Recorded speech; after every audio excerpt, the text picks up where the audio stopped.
What's up, y'all? How y'all doing? Welcome back to the channel. Thank you guys so much for tuning in today. I'm a little chilly, so I am going to put on my blanket. Ooh, and turn it on, y'all, because you know it's heated, period. If you are watching this video, you want to know the difference between hydration and moisture. Like, I thought they were the same.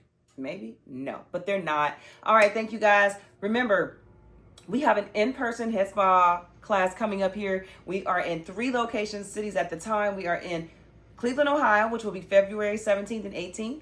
Then we have Toledo, Ohio, which will be March 17th and 18th. And we're in Florida on April 21st and 22nd. I would love to see you there. Make sure that you get your seat because they are limited. Back to the situation at hand. What's up, girl? How you doing? They haven't given you a name yet, I don't think. I ain't pick one. I'm going to pick one. You know what your name won't be? Brown Eyes? I don't know. Maybe we should just call you Stare. Because that's all you doing. You should probably move sometime. Blink. Dang. Anyway, so let's first talk about hydration.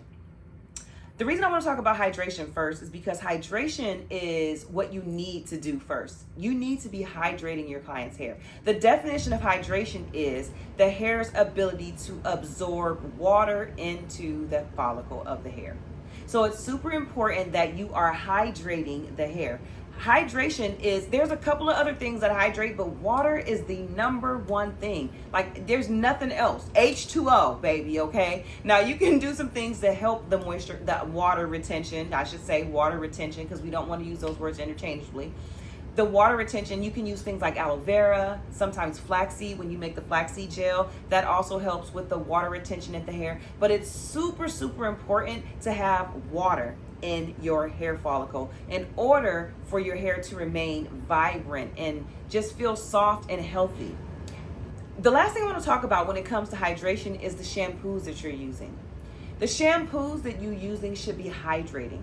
They should be, if your client is having dry hair, they're experiencing dry hair, you should be using hydrating shampoos, not moisturizing shampoos, because you want to help the hair's ability to retain that water in the hair strand. It's at a microscopic level, but that our hair needs moisture. But our hair needs water.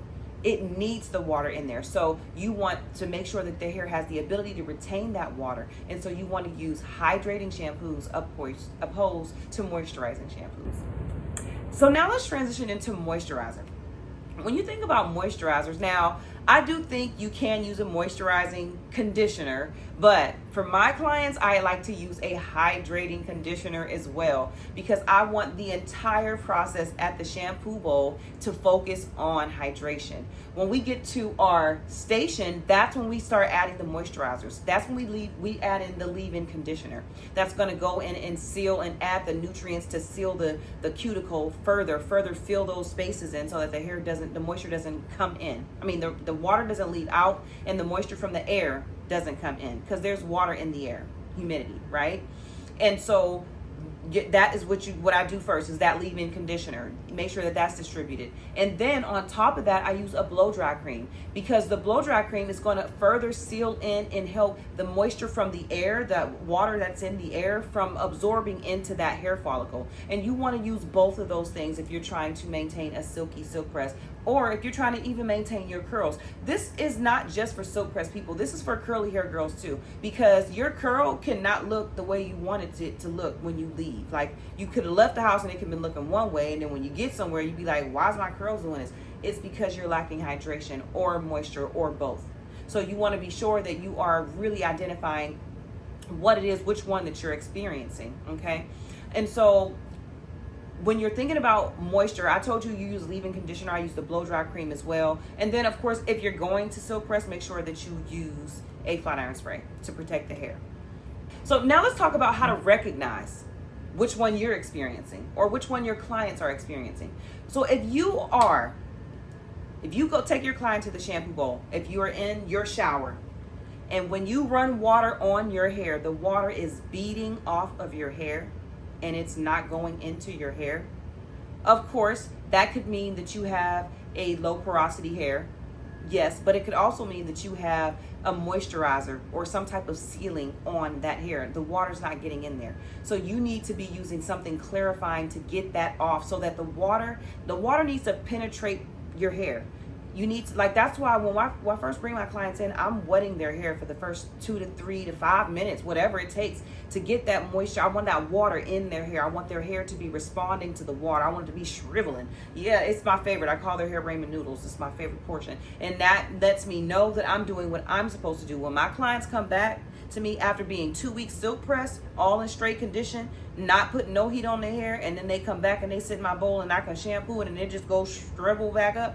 Yeah, that's the power of this kinky curly stuff. Love it. It's magic. That's the black girl magic. It's amazing. It's a curly girl magic, because if you got curly hair, you know what I'm talking about. So be sure that you are understanding that if your hair is sealed already, you're not going to be able to get a hydrator in there. You need to be able to break that moisturizer seal so that you can get hydration into your hair, get that water into your hair. And once you get, if your hair is not absorbing water, you obviously have a hydration problem. If you have a hydration problem, it's not going to be fixed with moisturizers. If you have a hydration problem, you need to be doing things like doing the steams. But of course, you need to make sure that that moisturizer seal is broken, so the steam has an opportunity to get in there, because steam is going to break the water formula. It breaks water down into a gaseous form, so they're able to, again, attach to that hair follicle and hydrate the hair. So it's super important that you understand what you're experiencing and then treat them appropriately. Well, thank you guys so much for watching. Hopefully that this was helpful. If you thought that this was informative, you know I want something in the comments. Let me know if you learned something from this video. If you have questions about hydration versus moisture, let me know again. And I look forward to seeing you guys in the next video. Be sure to subscribe to this channel and share this video if you have any questions or concerns. And if you are interested in that in-person head spa class we got coming up, make sure you please click on that website. Get the deal. It's a sale on right now. It's $14.97 until Valentine's Day. So I'll see you guys there. Have a great day. Bye-bye.